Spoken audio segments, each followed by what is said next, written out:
कल बिहार में विधानसभा के चुनाव हैं, लेकिन चुनाव से पहले राहुल गांधी ने हाइड्रोजन बम फोड़ दिया है। कहने का मतलब है कि उन्होंने साफ तौर पर कहा है कि बिहार के विधानसभा चुनाव में धांधली तय है। पहले उन्होंने कर्नाटक का जिक्र किया था, महाराष्ट्र में वोट चोरी का मुद्दा उठाया था और आज जो सबूत उन्होंने पेश किया उस पर हरियाणा में वोट चोरी का आरोप लगाया। उन्होंने कहा कि हरियाणा में करीबन 25 लाख वोट की चोरी हुई है और इसके साथ ही एक युवती का नाम उन्होंने सामने लिया जिस पर यह जिक्र किया कि 23 अलग अलग जगहों पर इसने वोट किया है। अब चुनाव आयोग पर उन्होंने सवाल उठाए कि आखिर ऐसा कैसे संभव है। साथ ही उन्होंने कहा कि एसआईआर प्रक्रिया जो बिहार में हुई है एकदम अंतिम छोर पर उन्हें फाइनल लिस्ट थमाई गई और इस लिस्ट में कई ऐसे लोगों के नाम काटे गए जो बीजेपी को वोट नहीं देते थे।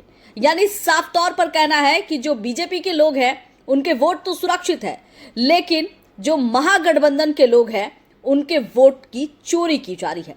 इसके साथ ही उन्होंने ये कहा कि 9 पुरुष हैं जिनके नाम काटकर महिलाओं के नाम जोड़ दिए गए हैं।